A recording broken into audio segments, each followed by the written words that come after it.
বাড়ি থেকে বের হয়েছিলেন হেঁটে, অথচ বাড়ি ফিরেছেন হুইল চেয়ারে চড়ে। এর মাঝে খালেদা জিয়ার সাথে যা হয়েছিল তা কোনো সভ্য দেশের একাধিকবার প্রধানমন্ত্রী থাকা কোনো ব্যক্তির সাথে হতে পারে না বলে মত এসেছে নানান জায়গা থেকে। জেলে তাকে যে কক্ষে রাখা হয়েছিল সে কক্ষে ছিল ইঁদুরের উৎপাত, দুর্গন্ধ, একাকিত্বে দিনের পর দিন কাটিয়ে বেগম খালেদা জিয়ার প্রাণ যখন ওষ্ঠাগত, ডাক্তাররা বলছে দেশের বাইরে তাকে নিতেই হবে। আওয়ামী লীগ সরকার তখন ছিল নির্বিকার।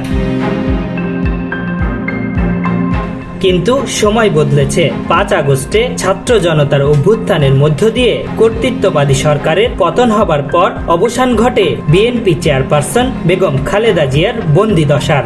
উঠে যাচ্ছে একের পর এক মামলা। দেশের বাইরে যেতে বাধাও নেই আর। ডাক্তারের পরামর্শ মেনে তাকে নেওয়া হচ্ছে লন্ডন ক্লিনিকে, যে লন্ডনে পরবাসী হিসেবে 16 বছর কাটিয়ে ফেলেছেন তারেক রহমান। মাঝখানে যখন ছেলের সাথে একবার দেখা করতে গিয়েছিলেন সেটাও প্রায় 7 বছর হলো।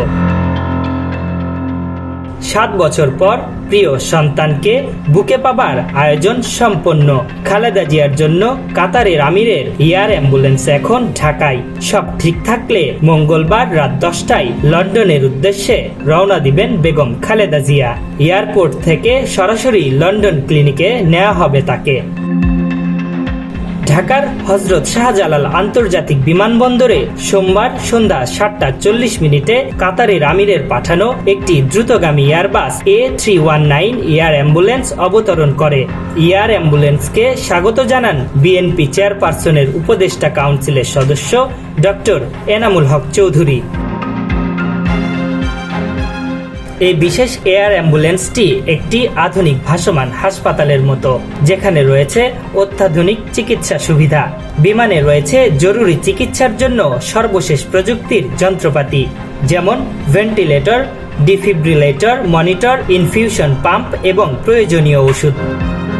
এছাড়া এই অত্যাধুনিক উড়োজাহাজে একটি পূর্ণ আইসিইউ সুবিধা রয়েছে, যা রোগীকে জরুরি পরিস্থিতিতে স্থিতিশীল রাখতে সাহায্য করে। বিশেষজ্ঞ ডাক্তার এবং নার্সও বিমানে উপস্থিত থাকেন, যারা রোগীদের যথাযথ চিকিৎসা প্রদান করতে সক্ষম। বিমানটি রোগীর আরামের জন্য অত্যন্ত স্বাচ্ছন্দ্যময় ভাবে ডিজাইন করা হয়েছে, যাতে রোগী ও তার পরিবারের সদস্যদের জন্য আলাদা আলাদা জায়গা থাকে। এই অ্যাম্বুলেন্সটি সম্পূর্ণ স্বয়ংসম্পূর্ণ, যা দীর্ঘ বিমান যাত্রায় রোগীর সব প্রয়োজন পূরণ করতে সক্ষম।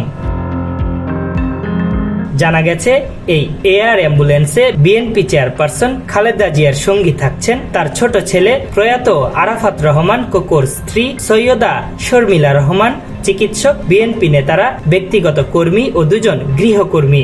চিকিৎসা শেষ হলে খালেদা জিয়া লন্ডনে ফিরে যাবেন। এরপর সৌদি আরবে পবিত্র ওমরা পালন করে দেশে ফেরার কথা রয়েছে।